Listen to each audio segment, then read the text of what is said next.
Hey everybody, it's Stephanie here. Today is my day. Today is November the 7th, and I've decided that I am going to start exercising 5 days a week, even if it's just going for a 20-minute walk. Every single day I'm going to get in exercise. 5 days a week, minimal, starting 20 minutes a day, starting today on November the 7th, 11/7/2025. I don't know if you've been following my story on my YouTube channel, but I had been having a lot of problems, hadn't been on for a couple of months, and I ended up getting diagnosed with coronary artery disease. It's non-calcified, but the bad news is that it is 50 to 70% non-calcified plaque in my right coronary artery at the origin. So what that means is basically is that I'm real close to, if it's, toward the 70, not the 50, which, that's kind of a big parameter. It's 20% parameter right there. I'm probably going to need a stent. Not yet, though. I'm not symptomatic. I don't have shortness of breath. I'd say I'm not symptomatic. What has led to me going and getting tested is I've been having shoulder pain since March of 2024. And like I said, today is November 7th, 2025. So since March of 2024, I've been having started a shoulder blade pain, moved into my left arm, and the shoulder blade pain is in my left shoulder blade. And moved into my left arm, and then it is also in my left chest side, intermittently. Comes and goes, wax and wanes.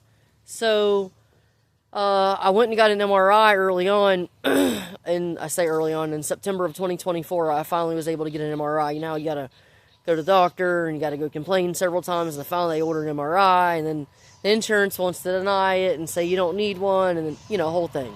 So then finally you get your MRI. So that was September 2024. All they found was a small torn left labrum in my shoulder. Nothing major, nothing that should be causing me to have the pain that I was having, is what Dr. Kevin Farmer said, Orthopedic Institute at University of Florida. So he's big cheese over there. So if that's what Dr. Farmer said, well, then that's not my problem.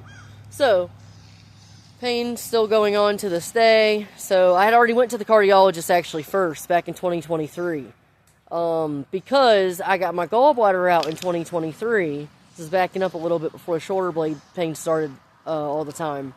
I got my gallbladder out on April 26th of 2023, and I got sent home 2 days later after my discharge, at my discharge with hypertension, and they put me on hypertensive medication, antihypertensive medication. So at that point, I'm like, well, that wasn't what was wrong with me before I came in here. So I always say now that having my gallbladder out gave me hypertension. Well, I've always had good cholesterol, and my LDL is high. My LDL is like 105, which is very bad. It's not bad if you don't have heart disease, 100 or below. You want to keep it under 100 if you don't have heart disease, is what they say. But if you do have heart disease, it needs to be below 70. Some cardiologists will go even farther and say 55. And that's basically, there's different dynamics of our cholesterol, and they all have, I guess, different jobs, I guess, if you want to look at it like that. And, do your research. Your LDL is known as your bad cholesterol. You want your HDL up, you want your LDL down, and you want your total cholesterol under 200, and you want your HDLs, too, to be within range. So anyway, my cholesterol has been good, so it's like, where's all this, came from? Well, I've always carried a lot of weight around my waist. It's just always been disproportionate. It always likes to go there when I put on weight, when I have weight on me.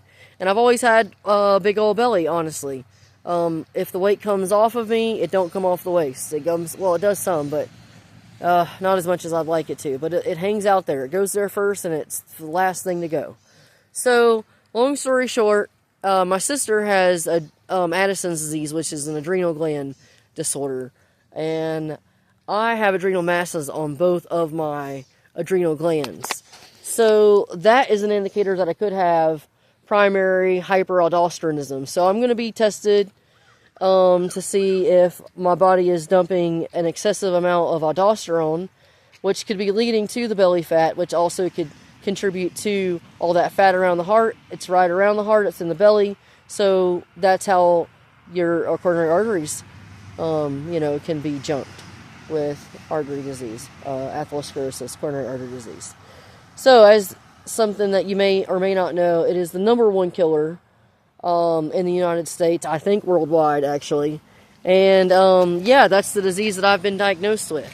So I have got to change my life, y'all. I have got to stop eating whatever I want, when I want, not exercising. I've just been living the good life. And doing what I want, and it's robbing me. So if I want to have a long life from here on out without a bunch of heart problems down the road, because I've already got one, then I've got to, eat right, exercise, and get this weight off. And that's what I'm going to do. So now it's not a matter of wanting to, it's a matter of needing to. It's life or death. And this is what I was wanting to avoid, and here we are. And I'm 39 years old, not even 40 yet, y'all. Turned 40 in February the 1st. So, there's my little gizmo boy just hanging out. He's such a sweet dog. Yeah, there's Chunky over there, my kitty cat. I don't know if you can see the Chunky behind the wood. Anyway, so I'm trying to stay focused. So yeah, I'm gonna lose this weight, and I'm gonna I'm getting a test done, renin, aldosterone test, blood test. I'm gonna be getting done. That should tell if I do have that disease, and we'll know if that could be contributing to some of my other health problems. The cardiologist is still not convinced that the pain that I'm experiencing in the arm, shoulder blade, and chest intermittently is from the coronary artery disease. But the chest intermittently possibly, but the chronic left arm, left shoulder pain, he thinks it's something else. So I'm going to be having a nerve conduction study done as well. And I'll keep you guys updated on what's going on.